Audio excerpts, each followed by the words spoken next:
ನಮ್ಮ ಊರು ನಮ್ಮ ಸ್ವಚ್ಛತೆ. ತಕ್ಕಲಕೋಟೆ ಸರ್ಕಾರಿ ಶಾಲೆಯ ಮಕ್ಕಳು ಮತ್ತು ಶಿಕ್ಷಕರು ಕೈ ಜೋಡಿಸಿ ಇಂದು ನಡೆದ ಸ್ವಚ್ಛತಾ ಜಾಗೃತಿ ಜಾಥಾ ಕಾರ್ಯಕ್ರಮ ಅತ್ಯಂತ ಯಶಸ್ವಿಯಾಗಿ ನೆರವೇರಿತು.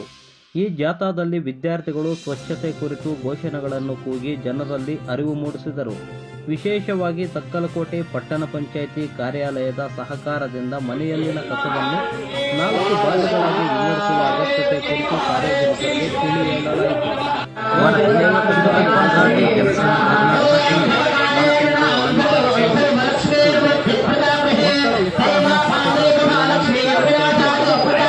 ಜಾಥಾವೊಂದಿಗೆ ಸಜೀವವಾಗಿ ಸಾಗಿತು. ಸ್ವಚ್ಛ ಊರಿಗಾಗಿ ಪ್ರತಿಯೊಬ್ಬರೂ ತಮ್ಮ ಮನೆಯ ಕಸವನ್ನು ಸರಿಯಾಗಿ ವಿಂಗಡಿಸಿ ಪರಿಸರ ಸಂರಕ್ಷಣೆಯಲ್ಲಿ ಪಾಲ್ಗೊಳ್ಳಬೇಕು ಎಂಬ ಸಂದೇಶವನ್ನು ಜಾಥಾ ಸಾರಿತು.